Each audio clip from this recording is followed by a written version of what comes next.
kita sekarang ada di ruangan di bawah rumah.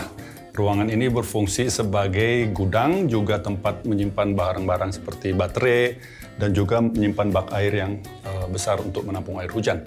Nah, saya menggunakan sistem hibrid, menggunakan PLN dan juga solar panel. Solar panel untuk air panas dan juga untuk penerangan. Karena saya belum mau full off-grid, meskipun itu tujuannya ya. Jadi ini baterai yang baterai kering untuk menyimpan energi dari solar panel. Saya gunakan untuk penerangan, dan sementara untuk air panasnya sendiri tersendiri sistemnya yang langsung mengalir ke bak dan juga tempat wastafel. Nah, kita masih di ruangan bawah tanah. Ini bak penampungan air hujan.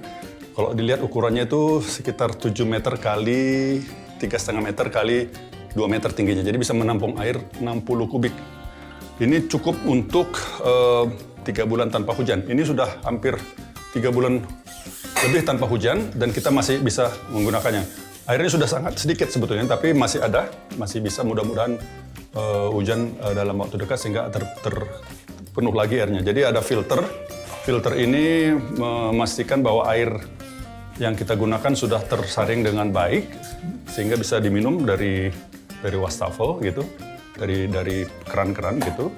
Dan semua ini pipa-pipa menampung air hujan dari atas dan sebagainya. Jadi bawah ini semua sistem pipa-pipa. Jadi ini pipa dari atas tadi, kita lihat pipa yang menampung air hujan dari atap.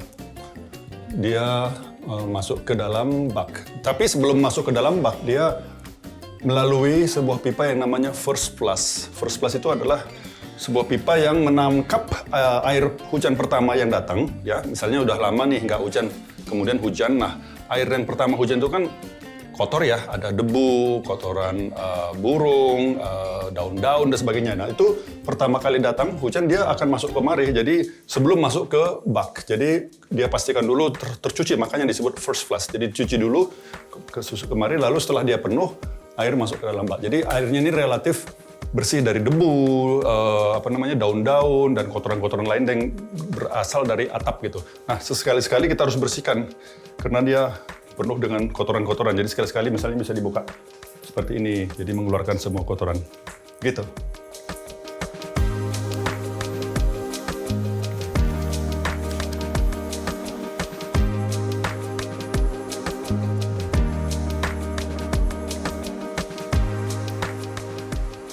Oke, ini dia GWG, Grey Water Garden.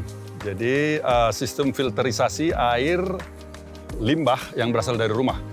Jadi terdiri dari beberapa lapisan batuan besar, batuan kecil, dan batuan lebih kecil lagi, di mana di atasnya kita tanam beberapa tanaman untuk menarik, menyerap nutrisi yang terkumpul di sini. Nah, sistemnya sederhana sekali. Ada 3 sumber air dari rumah yang sudah kita gunakan, dari kamar mandi, dari dapur, dan dari toilet. Jadi ketiga sumber air itu secara gravitasi tersaring dalam bak ini, sehingga semua nutrisi yang berlebih dan sebagainya akan tersaring di batu dan diserap oleh tanaman. Sebegitu aja sih. Jadi dengan sistem gravitasi air yang mengalir bisa keluar dengan udah lebih jernih.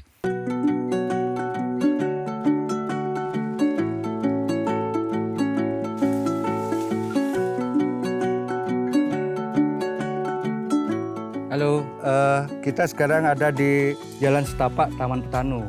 Jadi di Jalan Setapak ini, di tengah-tengahnya kita ada kayak parit ya yang dibuat untuk sebagai jalur. Jadi air hujan itu masuk ke dalam parit ini, di dalamnya ada pipa yang menyerap air hujan itu, kemudian akan dibuang ke sungai. Seperti itu. Selanjutnya di sini juga ada jalur listrik, jalur internet, ada juga jalur air.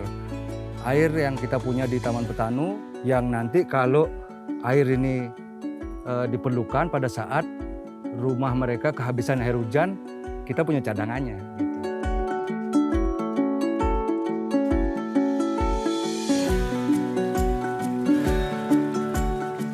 Ya, seperti ide pendirian Taman Petanu, ini menjadi satu model di mana kita bisa hidup dengan cara ini, cara memilih atau mendesain rumah hunian yang lebih ramah lingkungan, dan kita ingin tunjukkan Dan itu harapannya agar orang bisa melihat loh, itu mungkin dilakukan, bukan hal yang terlalu sulit, bukan hal yang terlalu mahal, di mana kita mau belajar sedikit, bikin riset sedikit. Ada banyak sekali contoh-contoh di luar sana yang kita coba terapkan sesuai dengan tempat kita, sesuai dengan kebutuhan kita.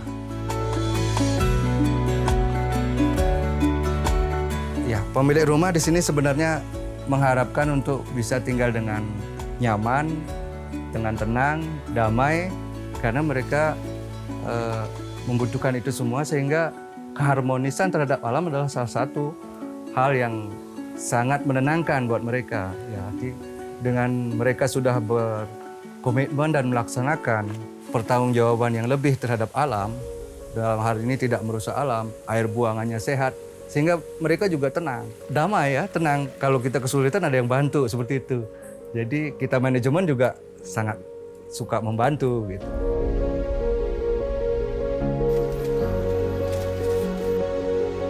Ya, bagi saya rumah adalah di mana kita tinggal menghabiskan waktu kita, bangun pagi sampai tidur lagi banyak di rumah. Pada akhirnya orang pulang ke rumah. Jadi ya rumah itu adalah tempat kita sebetulnya berada gitu. Dan kalau di sini di co-living, ya itu rumah yang lebih kita bayangkan bisa hidup yang dekat ya dengan alam. Kita merasa tidak menjadi ancaman bagi alam, tapi justru jadi sahabat untuk alam, bisa menerapkannya agar tidak terlalu berdampak pada lingkungan.